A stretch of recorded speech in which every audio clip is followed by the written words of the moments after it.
may not be the grand modern edifice that would naturally come to mind when you think of a bank, but it can easily be argued that this modest building is one collection point for what may be your most important deposits.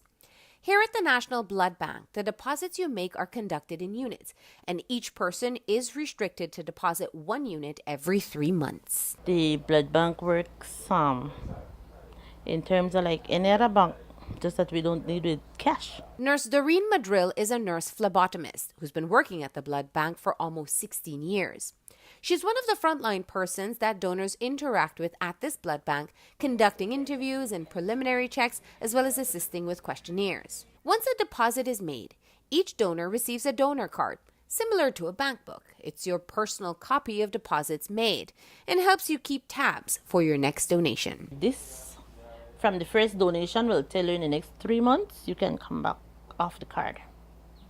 When you come in and donate voluntary now, anytime after that blood donation given, you could always call or come in and say, nurse, I don't need a unit of blood for this person and this is the blood type. Yes, and it is honored. Anybody who you choose to give it to, once it's the correct blood type. A voluntary donor can make a withdrawal on your deposit at any time. To be clear, a voluntary donor gives blood with no designated recipient, while a replacement donor is one who donates on behalf of someone else. So it's like repaying a loan of sorts for blood that person has used in an emergency or blood they will use in the immediate future for a medical procedure. So because replacement donors are giving blood already earmarked for use, the push is for more people to come into the bank and donate voluntarily. Voluntary donors are the donors that we depend on. Those are the donors who help us out in emergency. Road traffic accident, stab wound, gunshot, chop wound. Those people are not prepared for any blood transfusion. You know, the accident, it just happened. So that's where our voluntary donors come in. They help us out then. Sit down and think about it. The blood bank is at loss all the time. Because if you come in and donate a blood to me now, 35 days from today, that blood expire.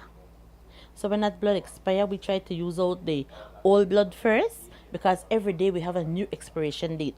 How do you manage that? What do you do? It's just the daily flowing and the blood drives that we do keep us going. The more blood drive, because when I go and beg blood from different places, you bring that in, you know, you have that expiration date that will give us another 35 days. There are a small group of persons who have committed to being regular voluntary blood donors.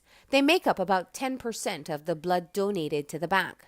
Ronald Stewart has been making deposits as a voluntary donor 3 times a year since the mid-90s. I continue to do it because it's so gratifying, knowing that I'm helping somebody who I may never meet, but it makes a difference in their life and the life of their family. It's also beneficial for me.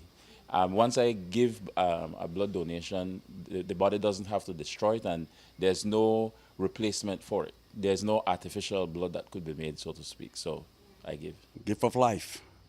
And over the years, I had given many, like I said, many blood to different individuals. So for me, it's a positive thing. And when I leave from this building, I'm happy, you know, that I save somebody's life or whatever it is they need the blood for. In Belize, the greatest demand is for blood type O positive, and the greatest challenge is in getting O negative, a more rare blood type. One of the important roles of the blood bank is ensuring there is sufficient supply of all types of blood. When I run into problem like what? the blood bank is very, very low. And I really need blood. I have to call donors. And they come out and help me. I call donors, or if I call district, I would probably call Orange Walk. You have excess blood that you can help me obtain? They say, yes, nurse, I help you. I call or a quick blood drive. Why should they become voluntary blood donors? It makes life easier for everybody. When you have an emergency, you don't have to run the BDF, you don't have to call Channel 5, Channel 7, you don't have to put it on Love FM. None of that. The blood will be available at all times. Come in and donate voluntarily. You don't need to worry about anything. The blood will always be here. Don't be afraid. Come in. Do it. And also, it helps because then it lets you know your blood count. If HIV or syphilis, so you know it. So whenever you come and give blood, all this has been tested for you. We have the capacity within Belize to have 100% voluntary donations. But in order for that to happen, we have to have the public responding to that need. To be a blood donor, you must be 18 and older and in good health.